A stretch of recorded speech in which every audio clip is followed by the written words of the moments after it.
بسم اللہ الرحمن الرحیم۔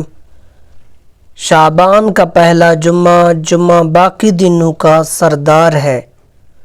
جمعہ میں کچھ کام کی بڑی فضیلت ہے، جیسے غسل کرنے کی اہمیت ہے، درود شریف کی تلاوت کی، اور سنت یہ ہے انسان جمعے دن سفید لباس پہنے اور اپنے گھر والوں کے لیے اچھا کھانے کا اہتمام کرے۔ یہ چھوٹی چھوٹی چیزیں ہیں، لیکن ان کا اجر اور ثواب آپ شمار نہیں کر سکتے۔ لہذا ماہ شعبان میں افضل ترین عمل استغفار ہے، اور جو بندہ 7 مرتبہ استغفر اللہ توبہ کا ذکر کرتا ہے تو پروردگار باقی مہینوں میں 70,000 کے برابر اجر و ثواب لکھ دیتا ہے۔ لہذا آپ اس جمعہ اس تسبیح کریں استغفار کی، اور معصوم فرماتے ہیں کہ استغفار ایک ایسا ذکر ہے کہ پروردگار استغفار کرنے والے کو اولاد کی نعمت سے مالا مال کرتا ہے، رزق کے اضافے کے لیے باعث بنتا ہے، اور رحمت کی بارش نازل ہوتی ہے، اور دنیا کے ہر معاملے کا حل جو ہے وہ ہے استغفار میں ہے، اور جمعہ بھی دن ہے، لہذا روزہ بھی رکھیں۔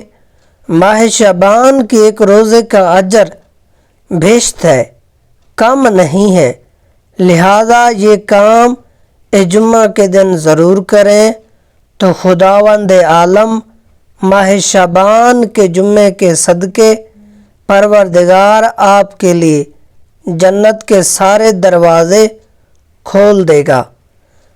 عورت کے کردار پر 2 ہی لوگ انگلی اٹھاتے ہیں، ایسی عورت جو چاہ کر بھی اس کی برابری نہ کر پائی ہو، یا پھر ایسا مرد جو اسے پانے میں ناکام رہا ہو۔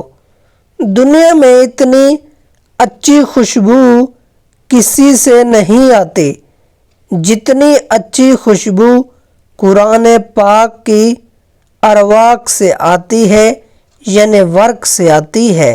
میرے پیارے دوستو، قرآن کا بہار ماہ رمضان ہے، اور ماہ رمضان بہت جلد آنے والا ہے۔ اچھی لڑکیاں اللہ تعالیٰ کی بات مانتی ہیں، وہ اپنی اداسیوں کو گانوں یا اور فضول چیزوں سے دور نہیں کرتی، بلکہ جب وہ اداس ہوں تو اپنے رب کی طرف رجوع کرتے ہیں، وہ اللہ تعالیٰ سے محبت کرتے ہیں، وہ اللہ تعالیٰ کو کبھی ناراض نہیں کرتی۔ غلطی تو ان سے بھی ہوتی ہے، لیکن پھر وہ اس پر شرمندہ ہوتی ہیں، کیونکہ ندامت ہونا اللہ سبحانہ تعالیٰ کے سامنے اللہ کو زیادہ محبوب ہے۔ انسان گناہ کرنے کے بعد فوراً اللہ کی طرف رجوع کرے اور رب کے حضور گڑ گڑا کر توبہ کرتی ہیں، اور بے شک اللہ تعالیٰ توبہ کرنے والوں کو پسند فرماتا ہے۔ میرے پیارے دوستو، اگر آپ ایسے مزید ویڈیو دیکھنا چاہتے ہیں تو میرے چینل کا وزٹ کریں۔ ملتے ہیں ایک نئے ویڈیو میں، تب تک کے لیے خدا حافظ۔ مجھے اپنے دعاؤں میں یاد رکھنا۔ صابر حسین، صابر اردو۔